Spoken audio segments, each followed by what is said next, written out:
S'appuyer sur la connaissance que l'on a du cerveau de nos ados pour les accompagner au plus près des transformations qui se jouent sur cette période. S'appuyer sur le formidable potentiel de cet âge qu'on a longtemps qualifié d'ingrat. Je vous propose de changer de regard avec Grégoire Borst, qui est professeur de psychologie du développement et de neurosciences de Ouais. l'éducation à l'université de Paris-Cité et directeur du LabCID. Il est co-auteur de C'est pas moi, c'est mon cerveau, un livre pour comprendre enfin nos ados. Bienvenue, Monsieur Borst. Bonjour. Pour vous présenter, est-ce que vous voudriez bien nous partager ce qui vous a amené à vous intéresser d'une part au cerveau et d'autre part spécifiquement à celui des ados? D'une part parce que, dans le laboratoire que je dirige, un des enjeux de ce laboratoire, c'est d'essayer de comprendre finalement le développement cognitif et socio-émotionnel, de l'enfant et de l'adolescent. Et la particularité de ce laboratoire, c'est justement d'être pas focalisé sur un âge donné, mais d'essayer de comprendre fondamentalement la dynamique du développement.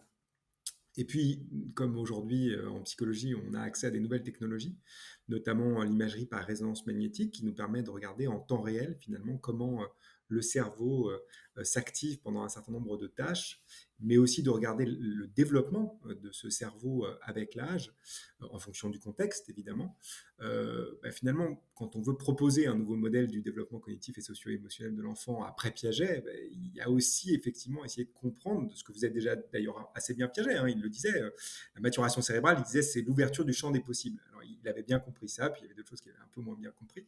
Et comme on s'inscrit vraiment dans notre laboratoire, dans cette tradition, je dirais, post-piagétienne de modèles très généraux du développement, ça nous semblait très logique d'une certaine manière d'essayer de comprendre finalement l'intrication de ce développement cognitif, socio-émotionnel avec cette maturation cérébrale. Et quand vous vous intéressez au cerveau, je dirais très naturellement, vous allez vous intéresser à l'effet de l'environnement sur cette dynamique du développement cérébral.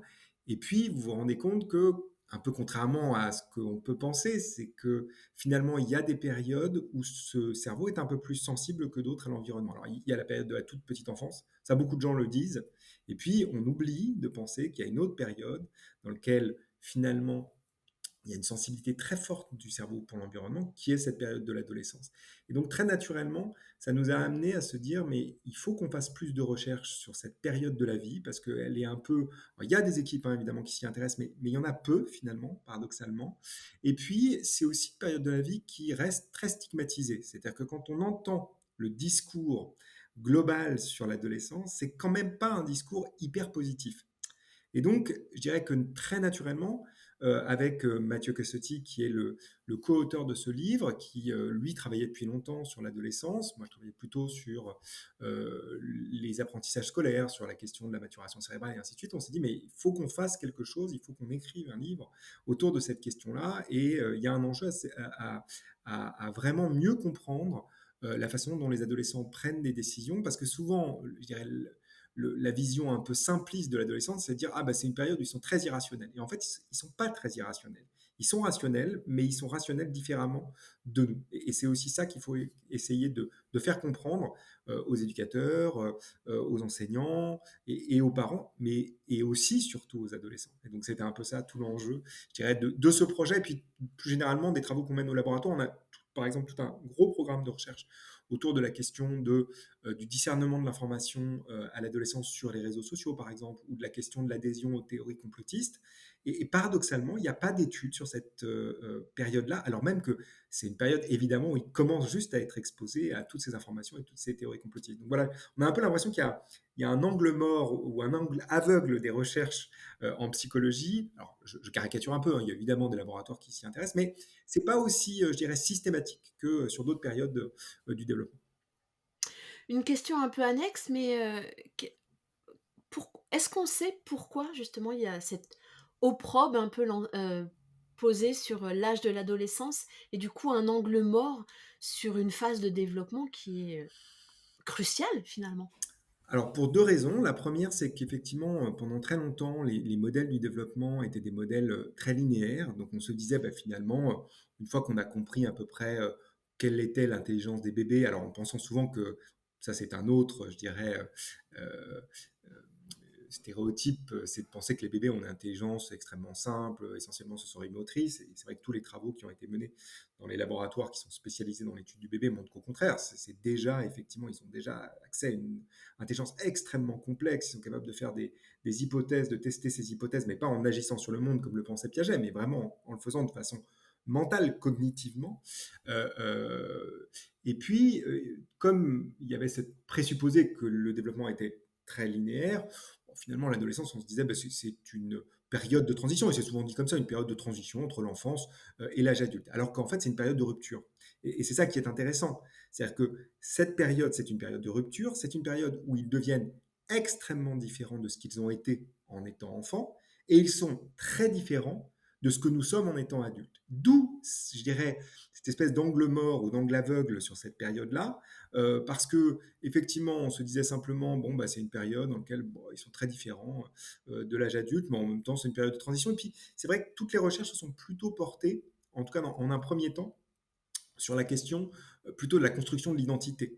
Et on a un peu oublié que c'est pas que ça l'adolescence. Il y a plein d'autres choses, il y a plein d'apprentissages qui se font, notamment des apprentissages sociaux. Alors évidemment, ça participe à la construction de l'identité, mais ça va largement au-delà. Et encore une fois, avec des choses qui parfois sont vraiment en rupture avec ce qu'on observe, et chez l'enfant, et à l'âge adulte.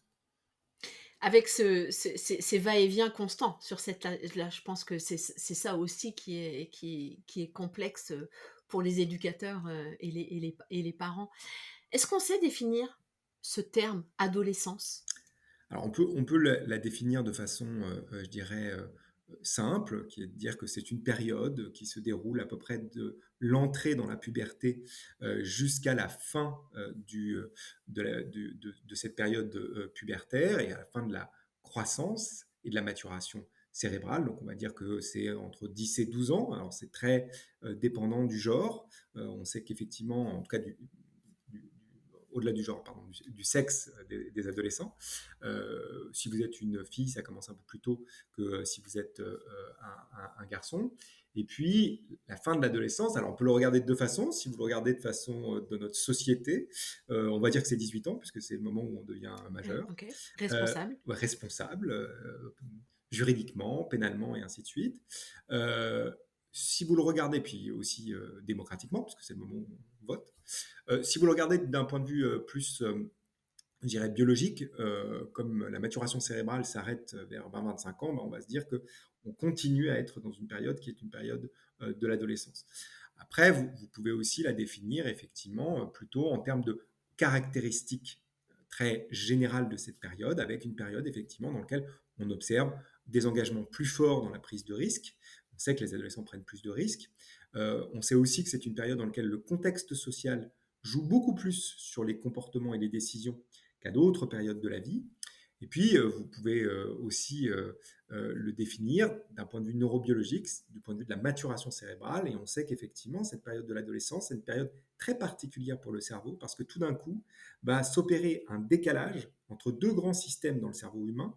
Le système qui est notre système des émotions, de la recherche du plaisir, de la recherche de la récompense, et puis le système qui, dans notre cerveau humain, juste derrière notre front, permet de réguler l'activité de ce système émotionnel, on va dire au sens très large, hein, qu'on appelle le système limbique. Et ce petit décalage, ou ce grand décalage de maturation, avec un système limbique qui finit sa maturation beaucoup plus tôt que le système préfrontal, va entraîner effectivement une période particulière de la vie dans laquelle c'est beaucoup plus difficile de réguler son impulsivité, de réguler ses émotions et de réguler ses comportements.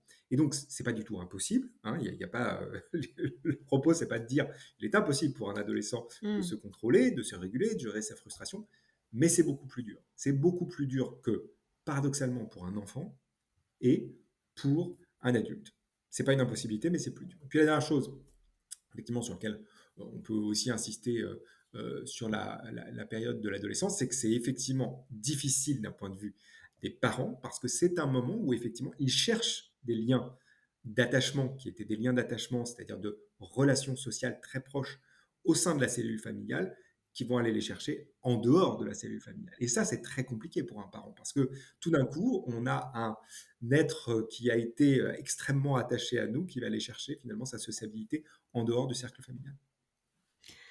Merci pour cette, définition, en tout cas, ces contours avec lesquels on va voyager pour les questions, suivantes. Donc votre livre, coécrit par, je veux bien que vous rappeliez son nom parce que je Mathieu ne l'ai pas. Cassotti, qui est aussi Voilà. professeur de psychologie du développement, spécialisé dans cette période de l'adolescence au laboratoire. Ce livre s'appelle «C'est pas moi, c'est mon cerveau». Le titre est, provocateur mais haïtien. Moi, je trouve, que c'est intéressant. Pour tout ce que vous venez de nous partager, quel est le parti pris? Quel est le parti pris qui a été le vôtre dans la rédaction de cet ouvrage? Ben, le parti pris, c'était de réussir finalement à parler aux adolescents. Et on sait que c'est difficile parce que quand vous parlez de votre statut de sachant d'adulte, vous avez du mal à engager les adolescents. Et c'est logique, hein, parce qu'ils sont effectivement dans une période d'autonomisation forte. Ils sont en train de développer justement une identité qui leur est propre. Et ils ont aussi, et je trouve que c'est assez normal, hein, une certaine je dirais, retenue vis-à-vis de ce qu'on peut leur dire, parce que souvent on parle quand même toujours de notre point de vue. Et je crois que c'est ça la difficulté, c'est comment on arrive à se décentrer pour prendre le point de vue des adolescents. Et je crois que c'était vraiment le point de départ avec Mathieu, c'était de se dire, il faut qu'on arrive à prendre le point de vue des adolescents. Donc, qu'est-ce qu'il faudrait, ou quelles sont, je dirais, les grandes thématiques sur lesquelles il va falloir qu'on engage la conversation avec les adolescents. Donc, on a commencé déjà par discuter avec eux. C'est vrai qu'on parfois on a une représentation des chercheurs qui sont dans leur laboratoire, un peu isolés, qui font des choses très abstraites, finalement très loin du terrain.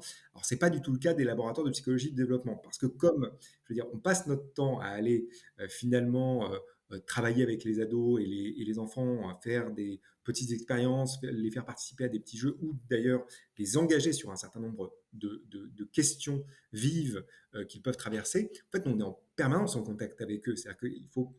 Souvent, on dit bah, il y a les professionnels d'un côté, puis il y a les chercheurs de l'autre. En fait, en tout cas, pas dans ce type de laboratoire. Ce type de laboratoire, c'est des chercheurs qui vont quand même beaucoup sur le terrain.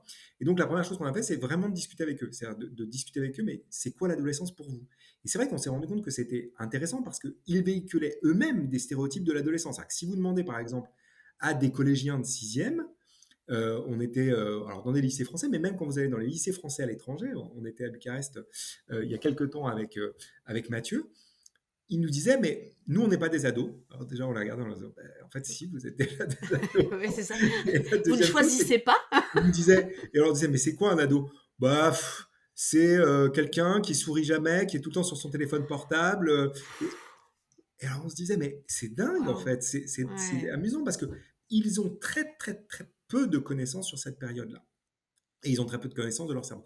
Donc, on est parti en fait de leurs questions. Ils nous posent souvent des questions, donc on s'est dit, bah, on va essayer d'ouvrir ces questions-là. Et puis, des questions qui sont pour nous des questions importantes, parce que elles touchent par exemple à la question de pourquoi on prend plus de risques quand on est en groupe, quand on est adolescent. Et ça, c'était important pour nous de travailler justement sur les sensibiliser à cette question de l'influence sociale, qui est beaucoup plus forte à l'adolescence qu'à d'autres périodes de la vie. Et puis des choses qui ont aussi trait à la santé mentale des adolescents, parce qu'on sait que c'est des périodes de la vie dans lesquelles la prévalence, par exemple, des symptômes dépressifs sont plus importantes qu'à d'autres périodes de la vie. Alors, c'est aussi dû au fait que on a un peu négligé la santé mentale des enfants, c'est-à-dire qu'on a très peu de données. Alors heureusement, il y a un certain nombre maintenant de recherches qui vont être faites, notamment par Santé publique France sur cette question-là, mais elles sont vraiment au tout début de ce qu'on... Donc on a une idée assez, je dirais, peu fiable finalement de la santé mentale des enfants. Mais sur les adolescents, on sait que c'est 15 à 20% des adolescents, ça c'était pré-Covid, qui ont des symptômes dépressifs. Post-Covid, c'est 30 à 35%. Donc on voit bien qu'il faut aussi les sensibiliser là-dessus. Et puis évidemment, la question de l'exposition aux substances psychotoxiques ou neurotoxiques. Et donc, on peut penser évidemment là à l'exposition aux drogues et à l'alcool, et avec vraiment effectivement une notion qui était importante pour nous, c'est-à-dire que sur éviter d'être donneur de leçons et en même temps de les sensibiliser à qu'est-ce que ça produisait sur leur cerveau et surtout sur le long terme, alors, à court terme et à long terme. Et je pense que ça, c'était important de notre point de vue. Et puis la dernière, le parti pris, c'était de toujours commencer avec une situation, je dirais, de vie réelle ou un petit quiz pour qu'ils puissent être engagés, je dirais, dans ce qu'on leur dit, et après d'avoir un discours très scientifique sur ces questions-là. C'est-à-dire pas du tout de leçons, mais vraiment leur dire, bah, voilà où on en est des connaissances scientifiques, en faisant le pari que c'est ça dont ils ont besoin. Ensuite, ils exercent un libre arbitre. Et c'est aussi ça qu'il faut réussir à respecter chez l'adolescent. Il doit pouvoir prendre des décisions et on voulait éviter d'être très injonctif de ce point de vue-là. Alors, il y a des recommandations, mais les recommandations, c'est plutôt de dire si tu sens que tu as du mal, par exemple, à réguler ton temps sur les écrans, tu peux en parler avec un adulte de référence ou un psychologue, mais pas plus que ça, en fait. C'est ce que je trouve moi intéressant dans cet ouvrage, hein. C'est vrai que ça s'adresse aux adolescents, mais je trouve qu'en tant qu'éducateur, enseignant, enseignante et ou parent, ça donne des clés de compréhension de là où se situe l'adolescent ou l'adolescente. Euh, est-ce que, est-ce que vous savez dire quel accueil ça a eu auprès des adolescents et si justement ils sont réceptifs à ces questions qui partent de leur vécu, vous l'avez dit, et de la manière dont vous y avez répondu? Bah, on a évidemment des retours, je dirais, de lecteurs. Alors, Mmh. en règle générale, les retours sont extrêmement positifs. Alors, ils sont extrêmement positifs, mais évidemment, c'est ceux qui ont lu le livre. Alors, il y a toujours une espèce de... Oui, Et puis, c'est ceux qui de biais, s'engagent à bien discuter sûr, avec nous. Donc, en règle tout à générale, fait. c'est quand même ceux qui étaient plutôt convaincus C'est vrai. par l'ouvrage. On sait aussi que c'est lu de façon très différente. C'est-à-dire qu'il y en a qui sont OK. très focalisés sur le contenu et qui lisent vraiment dans sa globalité. Il y en a qui vont lire certains chapitres parce que ça résonne plus avec des problématiques qui sont les leurs. Il y en a d'autres qui font plutôt les quiz, en fait, parce qu'on a aussi voulu, effectivement, en travaillant avec l'équipe éditoriale de Nathan, qui a fait un travail vraiment absolument formidable sur ce Mmh. livre, de travailler sur des quiz qui réellement, ou des petits jeux, ou des petites expériences que les ados pouvaient faire à leurs parents, permettaient finalement aux ados d'être beaucoup plus engagés dans cette lecture, parce qu'on sait qu'ils lisent, alors, ils lisent des mangas, mais ils lisent pas forcément d'autres types de Mmh livres. Donc mh. Mmh. c'était un peu aussi un pari hein, d'aller les engager Tout à là-dessus. fait. Et puis la deuxième chose, c'est que ce qu'on sait quand même, quand on va discuter avec eux, quand on fait des conférences pour les adolescents, alors c'est pas le évidemment on utilise le contenu du livre, c'est pas le livre en tant que tel, mais en tout cas il y a sans aucune question une véritable appétence de connaissances sur la Eh oui. question de l'adolescence. Et on le Mmh. sent bien, ils sont quand même hyper paumés sur ces questions-là. Ils ont très peu de connaissances. Quand ils ont des connaissances, parfois elles sont très loin finalement des données Mmh. scientifiques dont on a besoin. Et puis j'ajouterais une chose, c'est qu'ils entendent quand même beaucoup de choses négatives sur l'adolescence. C'est Si vrai. on prend un exemple, par exemple sur la question des écrans, de l'exposition aux écrans, Mmh. alors bien sûr, il y a des questions légitimes des parents, il y a une crainte qui peut survenir de l'émergence de ces nouvelles technologies, mais ils entendent quand même des choses extrêmement dures, extrêmement dures sur ce qu'ils sont, sur ce qu'ils font, alors même que c'est pas tout à fait leur ressenti. C'est-à-dire quand vous les engagez sur qu'est-ce qu'ils font sur les réseaux sociaux, ils font pas tout à fait ce qu'on pense. De la même manière, Ouais. sur qu'est-ce qu'ils font sur les jeux vidéo, ils font pas tout à fait ce qu'on pense. Et donc, je crois qu'il y a aussi, je crois, un enjeu de pouvoir leur dire attention, voilà, ok, ça c'est le discours, je dirais, global de la société médiatique parfois que vous entendez, et la réalité est quand même tout autre. Je crois qu'il y a véritablement un besoin de bienveillance vis-à-vis des adolescents. C'est quand même pas une période facile, quoi. Et je crois qu'on a un peu oublié ça en tant qu'adulte. Alors, je sais pas très bien pourquoi. Peut-être parce que c'était Oui, une période difficile et oui, qu'on c'est s'est ça. dit, bon, Oups! bah ouais, passons à autre Ouais. chose. Mais Mmh je trouve mh. que parfois on manque un peu de bienveillance vis-à-vis des adolescents. Et effectivement, ce qu'on sent aussi, c'est que leur parler d'eux-mêmes, leur dire ce qui est en train de se passer dans leur corps, les modifications qu'ils sont en train de traverser, et aussi leur rappeler qu'en fait, c'est quand même, ils font des choses absolument incroyables pendant l'adolescence, et que j'entendais une chercheuse, la dernière fois, on avait un débat sur une radio publique qui disait les adolescents sont égoïstes. Il n'y a aucune donnée dans la littérature qui montre ça. Au Oui, contraire, ils sont extrêmement généreux, ils sont extrêmement ouais, altruistes. Alors, ils le font plus volontiers dans leur groupe social d'appartenance, c'est ça. certes, Mmh. mais ils sont extrêmement généreux. Et c'était intéressant parce qu'il n'y a aucune donnée dans la littérature qui suggère ça. Mmh. Et c'était donc qu'elle exprimait beaucoup plus un stéréotype, même en tant que chercheuse, finalement, plutôt que la réalité des données scientifiques. Et c'était ça le parti pris du livre, c'était de dire, on ne va pas être dans le jugement, on va simplement leur dire, voilà ce qu'on a aujourd'hui dans nos données, dans nos laboratoires, qui suggèrent effectivement, ben voilà, comment on se développe quand on est adolescent et quelle est la réalité de cette période de l'adolescence.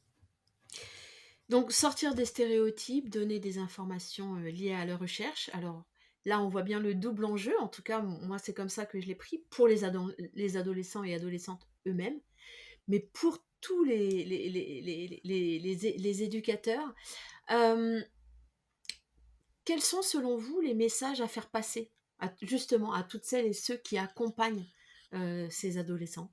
Bah, je pense qu'il y en a, un certain nombre, mais effectivement, la première chose, c'est, d'essayer de mieux comprendre cette période-là et vous disiez, c'est un livre qui évidemment parle aux adolescents, mais c'est vrai qu'on a aussi beaucoup de retours, d'éducateurs, donc enseignantes, enseignants, parents, sur ces questions-là, qui nous disent: «Mais en fait, on a appris plein de choses en lisant, votre livre». Alors c'est pas forcément pour nous, mais en fait, en le lisant, tout d'un coup, ça nous a permis d'avoir finalement un peu de recul sur cette période-là et d'être moins dans une situation, je dirais, d'opposition très forte avec les adolescents. Et donc la première chose, c'est déjà de comprendre qu'effectivement, c'est une période particulière, on en a déjà parlé, d'un point de vue cérébral. Encore une fois, ça relève en aucunement le fait, qu'ils n'ont pas, qui sont pas, responsables, qui ne peuvent pas être, on peut pas les engager, je dirais, à, suivre un certain nombre de règles. Mais effectivement, il faut bien comprendre que c'est, des, individus qui sont capables de raisonner de façon extrêmement logique, parfois, aussi bien que des adultes, voire même parfois mieux, parce ils ont moins d'automatisme, moins de stéréotypes associés sur un certain nombre de choses. Donc parfois, ça leur permet d'être beaucoup plus objectifs sur les situations. Ils sont effectivement très sensibles à l'arbitraire, très sensibles à l'injustice, beaucoup plus que nous. Et il faut, alors, c'est pas toujours intéressant les recherches qu'on fait sur le cerveau, mais par exemple, si vous regardez ce qui se passe dans le cerveau d'un adolescent quand il est face à une injustice, qu'elle soit subie par lui-même ou par des autres, les centres qui s'activent dans son cerveau, c'est les centres qui sont liés à la douleur physique. C'est une réelle douleur physique qu'il ressent. Et on voit bien ce que ça peut ensuite entraîner comme frustration, comme difficulté dans l'interaction avec les éducateurs. Et donc, encore une fois, c'est des choses qu'il faut avoir en tête, pas pour, je dirais, absoudre tous les comportements des adolescents ou finalement tout laisser passer, mais au contraire pour avoir des clés de compréhension. La troisième chose, c'est d'avoir en tête que quand un adolescent prend des risques, il le fait, je dirais, en conscience. Alors, dit un peu autrement, il le fait en ayant fait une évaluation du ratio coût-bénéfice. Ça paraît dingue parce qu'il aboutit à une conclusion qui est diamétralement opposée à la nôtre. Il y a un choix, en tout cas, une décision qui est diamétralement opposée à la nôtre. Pour autant, il s'est bien engagé dans une évaluation. Alors, il le fait mal, aussi mal que nous. C'est-à-dire qu'en fait, nous, on est très mauvais aussi pour évaluer les probabilités associées aux choix qu'on fait. Pour autant, il va donc associer des bénéfices à un certain nombre de choix, des coûts associés, mais quand le bénéfice pour lui est supérieur au coût, finalement, il s'engage dans cette décision. Ce qui va faire effectivement qu'il s'engage par moment dans des comportements qui nous paraissent totalement irrationnels. Mais il faut bien comprendre que c'est nous, et il faut qu'on arrive à se mettre à leur place.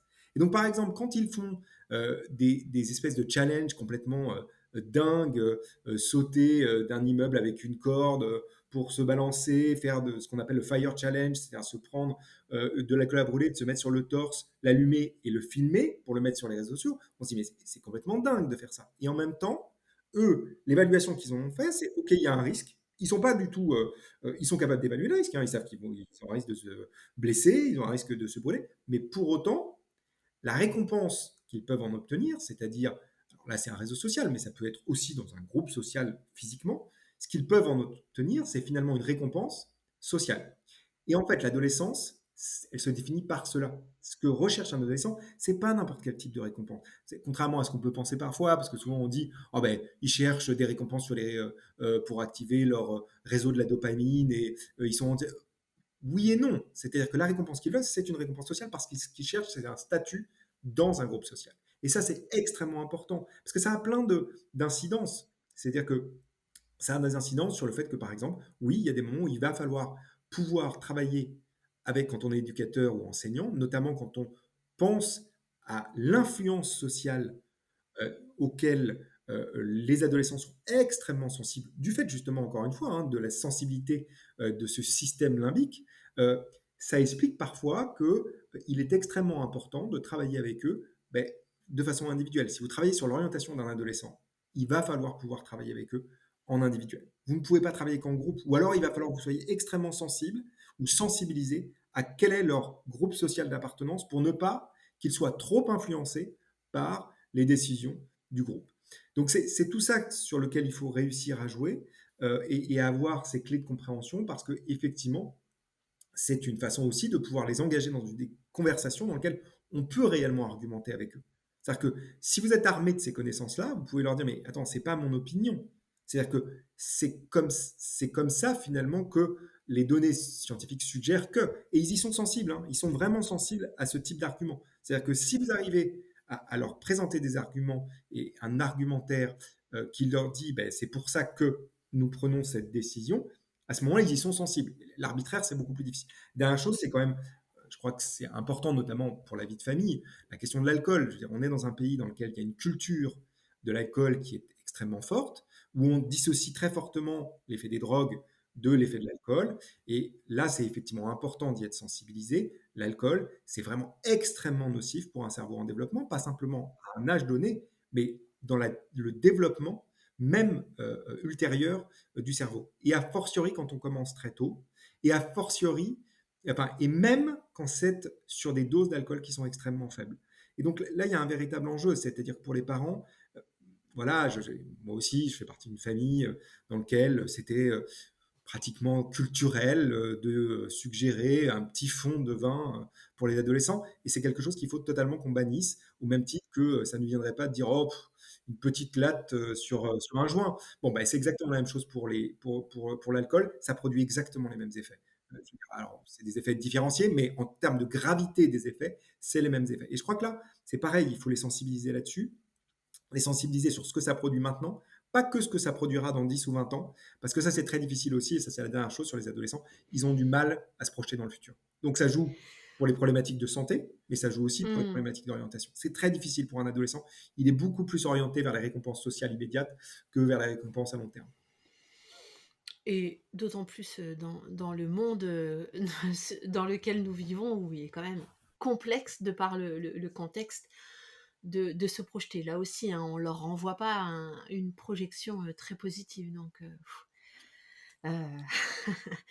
oui, voilà, on comprend la difficulté. Vous avez commencé à lister, hein, les sujets que vous abordez dans le livre. Est-ce qu'il vous semble important de continuer, sans aller jusqu'à l'exhaustivité, mais lister les sujets que vous abordez dans le livre avec, à chaque fois, un point clé, comme vous venez de le faire?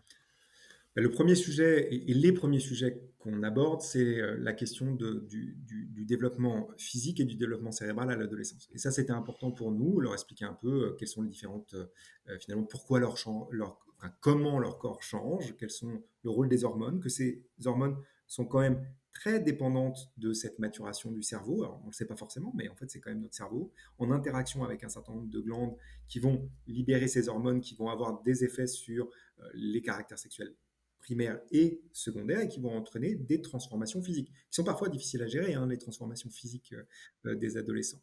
Euh, la deuxième chose, c'est d'expliquer la maturation cérébrale en tant que telle, leur expliquer qu'est-ce que c'est que l'adolescence du point de vue du cerveau.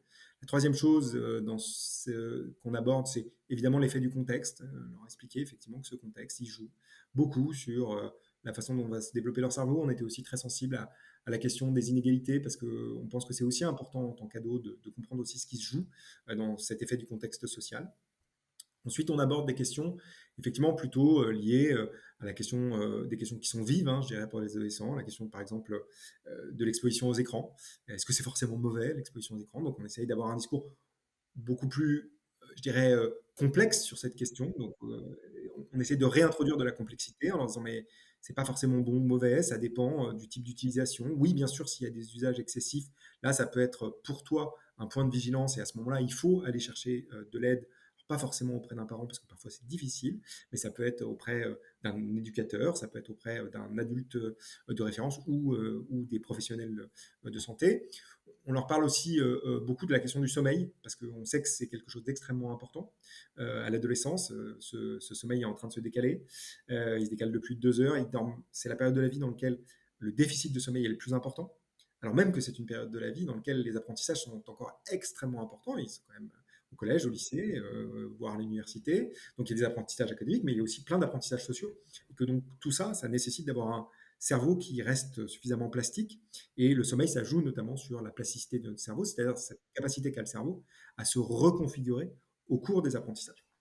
Mais là, je vous interromps parce que, pour le coup, le rythme social et le rythme social qu'on leur impose, est en complet décalage avec leurs besoins physiologiques, finalement. On est entièrement d'accord et c'est pour ça aussi qu'on réintroduit de la complexité. On leur dit: «1, c'est vrai que toi, en tant qu'ado, ce que tu peux essayer de faire de ton côté, c'est de ne pas utiliser tes écrans 1 heure avant d'aller se coucher», parce que là, il y a des données scientifiques extrêmement, concordantes qui suggèrent que quand on est exposé très tôt, très juste avant d'aller se coucher à des écrans, on dort moins bien, on dort moins longtemps et que ça, c'est absolument fondamental que tu préserves, l'hygiène d'une certaine manière, de ton sommeil. Et puis la deuxième chose, c'est aussi, et on le dit d'ailleurs dans le livre, hein, on leur dit aussi que en fait, la réalité, c'est que la société n'a pas été construite pour eux et que ça, c'est pas normal. C'est-à-dire que on sait depuis très longtemps qu'il faudrait qu'on décale de 2 heures, de 1 à 2 heures, le premier cours dans la journée. Parce que ça, c'est répondre aux besoins physiologiques des adolescents, de préserver leur sommeil.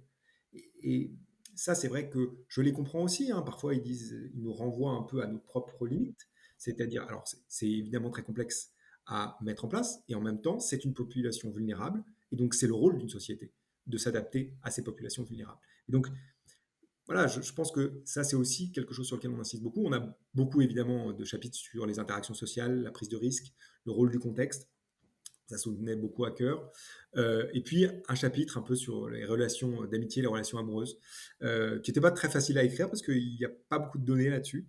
On sait, une chose qu'on sait effectivement sur les relations, en tout cas amoureuses à l'adolescence, et ça c'est peut-être intéressant pour les éducateurs aussi, parce que souvent on se dit, mais qu'est-ce que c'est que ces relations amoureuses qui paraissent complètement disproportionnées? Ben, oui, si ce n'est que je les invite à repenser à leurs plus grandes histoires d'amour, et ça va sans doute être les histoires d'amour pendant l'adolescence. Donc c'est aussi ça, ils vivent effectivement des choses avec des émotions qui sont beaucoup plus ressenties beaucoup plus fortement. Et il faut que nous, on soit, je dirais, suffisamment bienveillants pour se rendre compte que même si nous, ça nous apparaît trivial, c'est pas du tout trivial pour eux. Et donc c'est important qu'on prenne dans notre, je dirais, démarche éducative, qu'on prenne en compte leur position. Et puis il y a effectivement un chapitre spécifiquement sur la question des écrans, et puis un chapitre aussi sur le raisonnement, les biais de raisonnement, pourquoi effectivement des fois on ne prend pas les bonnes décisions, ou on n'aboutit pas à la bonne façon de raisonner, en leur montrant aussi que c'est vrai aussi de leurs parents, ça s'applique aussi aux apprentissages scolaires, et que parfois ils raisonnent beaucoup mieux que leurs parents. Parce que merci effectivement pour ce changement de regard apporté sur l'adolescence et finalement les regarder comme, enfin regarder cet âge comme un âge avec beaucoup, beaucoup, de potentiel. Heu, Selon vous, à quoi il faudrait faire plus de place, pour nos adolescents et en nous en tant qu'éducateurs, adultes, pour, justement changer ce regard, ne pas être dans une posture de, «Du coup, je comprends et je suis dans un monde de bisounours et je dis oui à tout». Trouver cette juste posture où je reconnais l'autre et j'apporte ce que je peux être aussi en tant qu'éducateur, en tant que cadre et de mise en sécurité de ce temps de transition. Mais je crois qu'en fait, et ça va pas du tout être extrêmement original ce que je vais dire, je pense qu'il y a un véritable enjeu, effectivement, vous le dites, au-delà de comprendre quelle est cette période, c'est-à-dire d'engager un vrai dialogue avec eux. Et un dialogue qui soit évidemment pas un dialogue en se disant on se met au niveau des adolescents et donc on va ne pas mettre de cadre. L'idée, c'est évidemment de mettre un cadre. D'ailleurs, c'est ce que dit l'éducation positive. Elle a été souvent caricaturée. L'éducation positive ne dit pas de cadre, elle dit un cadre qui est un cadre compris par l'enfant et l'adolescent, qui est partagé et surtout, je veux dire, compris. Je crois que cette notion de compréhension du cadre, de ce pourquoi on prend un certain nombre de décisions en tant qu'indicateur, c'est important d'engager en tout cas la discussion avec les adolescents. Je suis toujours quand même assez surpris, par exemple, si on se transpose dans le cadre scolaire, parfois, effectivement, sans s'en rendre forcément compte, parce que c'est des choses qui ont été, effectivement, qui sont très incrustées, je dirais même, dans notre système éducatif, et qui sont finalement répliquées d'une génération à une autre d'élèves. On engage quand même très peu de questions sur le pourquoi des apprentissages, sur le comment des apprentissages. Et là, je dis aux éducateurs, mettez-vous à leur place. Vous participeriez à une formation continue dans laquelle on ne vous explique ni le pourquoi, ni le comment d'un apprentissage. vous sortiriez de la salle. Je rappelle que les adolescents n'ont pas le droit de sortir de la salle. Et donc je crois que c'est aussi une forme de respect vis-à-vis d'eux. Ils ont des droits en tant qu'enfants et en tant qu'adolescents. Je crois que c'est à nous aussi de faire ce pas-là. Et puis, c'est aussi aux adolescents de mieux comprendre qui ils sont. Et en comprenant mieux qui ils sont, ils comprendront aussi les cadres que nous mettons. Les cadres qui relèvent, par exemple, de l'utilisation des écrans, les cadres qui relèvent de le fait de ne pas fumer, de ne pas boire, de ne pas prendre des drogues de synthèse, ben, ça relève aussi d'un choix parce que effectivement on est sensible au fait qu'il pourrait avoir des difficultés plus tard, de la même manière sur la prise de risque ou autre. Donc c'est évidemment pas d'avoir un discours, je dirais, où on dit les adolescents savent en soi se réguler, parce que c'est pas vrai. C'est vrai qu'ils ont encore besoin d'être étayés dans leur régulation des comportements, mais en comprenant bien effectivement qu'on a besoin peut-être d'être plus engagé dans la discussion avec eux. Et puis la dernière chose, c'est peut-être quand même sur des grandes questions, hein. Je ne parle pas du quotidien dans une famille, ça relève quand même de l'éducateur qui à un moment va fixer un cadre en fonction finalement aussi des objectifs qu'il a hein, dans sa parentalité. Tout le monde n'a pas les mêmes objectifs. Oui, oui, c'est pour ça que vous ne m'entendrez pas avec Mathieu donner, je dirais, des recommandations de pratiques parentales comme peuvent le faire d'autres personnes, parce que je pense que c'est ce qu'il faut qu'on puisse donner aux parents, c'est des clés de compréhension de leurs enfants. Et ensuite, il n'y a pas de recette miracle. Hein, je veux dire, ensuite, il faut s'adapter, il faut composer avec. Chaque adolescent est un peu différent. Il a des stades aussi de développement pubertaire qui va varier d'un adolescent à un autre. Et donc, c'est à vous, finalement, d'adapter les choses. Donc, ça c'est la première chose. Mais par contre, sur des grandes questions qui les concernent directement, hein, je veux dire la question du numérique, la question des écrans, la question de la majorité numérique, la question du changement climatique, les questions liées, par exemple, dans les établissements, je veux dire, ne serait-ce que l'uniforme, pas l'uniforme, je veux dire, il faut qu'on engage la discussion avec eux. On ne peut pas prendre ces discussions sans qu'ils soient totalement engagés dans, je dirais, mais même, je dirais, la construction même de la législation de ce point de vue-là. C'est-à-dire qu'on ne peut pas continuer à les traiter. En plus, ils sont pas idiots. Hein. C'est-à-dire qu'ils entendent en même temps un discours qui leur dit vous êtes des justiciables comme les adultes, ce qui est une erreur fondamentale. De ce point de vue-là, la justice, effectivement, doit être beaucoup plus sensibilisée à ça, parce que on reste adolescent même en étant majeur. Donc, en fait, c'est plutôt la question, c'est de savoir comment on arrive à penser une justice pour cette période de la vie. Et puis, dans le même temps, on leur dit, mais attendez, tout le cadre judiciaire qu'on met en place, tout le cadre législatif, il relève de notre décision de sachants et d'adultes. Et je pense que c'est pas acceptable aujourd'hui. Je pense qu'effectivement, il faut les engager beaucoup plus dans la discussion. Ça ne veut pas dire qu'il faut qu'on prenne en tant que tel ce qu'ils nous disent et les mettre en place. Ça veut simplement dire qu'il faut les engager dans ces discussions-là. Et je crois que c'est vrai dans tous les aspects. Je veux dire, c'est vrai aussi dans les projets d'établissement. On a besoin d'entendre beaucoup plus leur voix, parce que une fois qu'ils sont, et comme nous, une fois qu'ils sont engagés dans la discussion, ils sont évidemment beaucoup plus prêts à aussi pouvoir entendre, je dirais, l'autre perspective, et effectivement le fait qu'il peut y avoir des décisions qui ne sont pas totalement alignées avec les positions qu'ils peuvent avoir. Tout à fait. En vous écoutant, j'ai l'impression qu'en fait, ça nous oblige, à nous, en tant qu'adultes, en tant qu'institution, en tant que société, ça nous oblige à réfléchir à notre posture, à notre éthique, à pourquoi on fait les choses, à être conscient des valeurs qui sous-tendent l'accompagnement qu'on a envie d'avoir vis-à-vis d'eux. Et aussi, ça nous oblige à ne pas renoncer à cette posture qui dit que nous sommes garants du cadre que nous construisons. Alors pas forcément, enfin, pas que avec eux, mais en tout cas en les rendant acteurs, et que le fait d'être garant, ça nous oblige à certains moments à nous confronter à non, là, ma posture d'adulte veut que je dise non, parce que elle est synonyme de sécurité, et c'est de mon obligation morale, civique, enfin ce qu'on veut, de, de te protéger, même de toi-même à ce moment-là. Et je trouve que c'est un travail très complexe, mais très porteur d'humanité, pour le coup, que ce projet de société. Mais c'est un vrai projet de société. Mais je pense que vous avez très bien résumé les choses.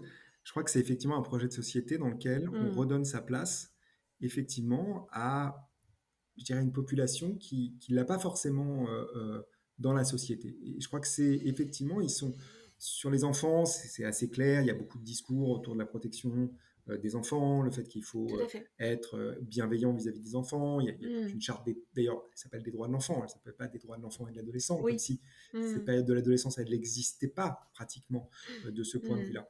Et je crois qu'effectivement, on a besoin de remettre la focale sur cette période de la vie, parce que c'est une période de la vie dans laquelle se construit quand même beaucoup de choses, de ce que nous serons ensuite. C'est quand même aussi nos grandes orientations, hein. Je veux dire, il y a des choix Bien d'orientation sûr, tout à de fait. vie, de choix Mmh. politiques qui commencent à se construire à l'adolescence. Et effectivement, notre rôle, c'est aussi de pouvoir, avec les bonnes clés de compréhension, de pouvoir créer un cadre qui soit un cadre qui permette qu'ils s'épanouissent. Alors, s'épanouir, ça ne veut pas dire faire absolument tout ce qu'on veut, absolument pas. Mais c'est ce que vous disiez très bien, c'est de faire un choix, soit un choix de cadre, de pouvoir tenir finalement ce cadre qu'on a fixé, mais de pouvoir effectivement l'expliquer aux adolescents. Parce qu'encore une fois, bon, ça c'est très bien dit dans la charte des droits de l'enfant, je veux dire, c'est des personnes et des individus, des êtres humains qui ont des droits, et un des droits, c'est effectivement qu'ils comprennent le cadre dans lequel ils sont engagés. Et je crois que c'est cet exercice-là qu'on doit faire. Alors, je sais bien, on est tous débordés, on a plein de choses à faire, mais je crois que c'est un temps qu'on doit pouvoir prendre avec eux. Et moi, je suis quand même très... quand même,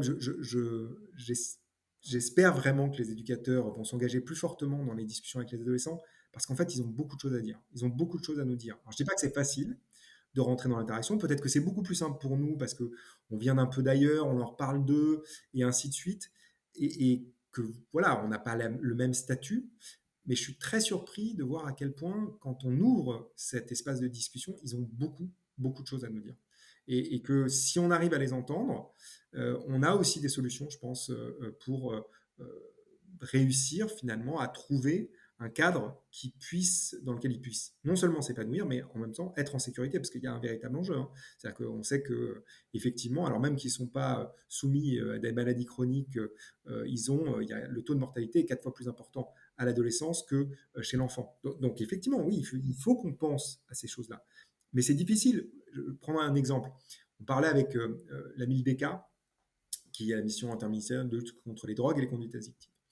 Et on parlait de comment on fait pour impacter, finalement, en termes de messages de santé publique, les adolescents.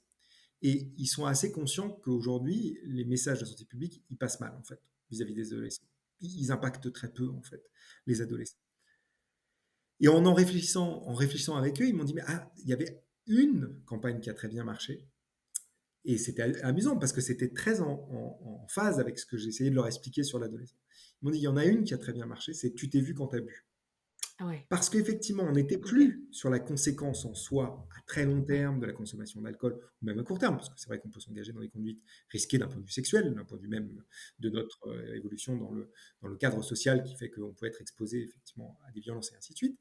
Mais c'était aussi de dire, attention, dans ton groupe social, ça peut avoir un impact. Et, Oui, c'est là, et ça. ça, c'est très C'est le fort. miroir, en fait, Mais c'est un miroir. exactement. Et Ouais, c'est tout ce à que je fait. leur disais. Je leur Mmh. disais, ce qu'il faut qu'on arrive à faire passer auprès des adolescents, je ne sais pas comment le faire, et là, il faut les engager dans cette discussion-là. Globalement, c'est la question de savoir comment on fait pour que ce soit cool, finalement, d'être celui qui ne boit pas, d'être celui qui ne fume pas, d'être celui qui ne prend pas de drogue. Et je pense que tant qu'on n'aura pas réfléchi collectivement à ça, avec eux, sur cette question-là, on aura du mal à ce que nos messages de santé publique portent. Et c'est vrai du message de santé publique, mais c'est vrai aussi du message scolaire, c'est vrai dans l'institution scolaire, c'est vrai dans l'institution familiale. Et je crois que là, il y a un vrai travail à faire de ce point de vue. Et vous venez de boucler la boucle, hein, puisque en début d'entretien, on parlait, enfin, ou en milieu d'entretien, on parlait de cette importance, à l'âge de l'adolescence de cette place sociale, de cette notoriété au sein de ses pairs. Donc, la boucle est bouclée. En tout cas, merci, et Grégoire, pour ces idées toujours aussi éclairantes que structurées, donc structurantes.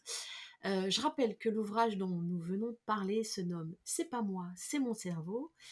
Il est édité aux éditions Nathan. Est-ce que vous auriez un petit mot de la fin? Le petit mot de la fin, c'est que je pense fondamentalement qu'il faut croire dans nos ados, et que ils ont, je dirais, en eux aussi, sans doute, finalement, le destin de l'humanité et de notre monde, et que rien que pour ça, il faudrait être extrêmement bienveillant avec eux, parce que je pense que globalement, en tant qu'adulte, il est assez clair qu'on a échoué sur un certain nombre de grandes, je dirais, problématiques qui se posent dans notre monde d'aujourd'hui et que finalement, la vraie question, c'est quels sont, les enfants qu'on va, laisser au monde de demain et parce que c'est eux qui vont, finalement s'emparer de ces grandes questions-là. Je crois qu'il faut leur faire confiance, et être bien bienveillant avec eux et essayer de les écouter, parce qu'ils ont beaucoup de choses à nous apprendre. À bon entendeur. Merci beaucoup en tout cas, Grégoire. Merci à vous.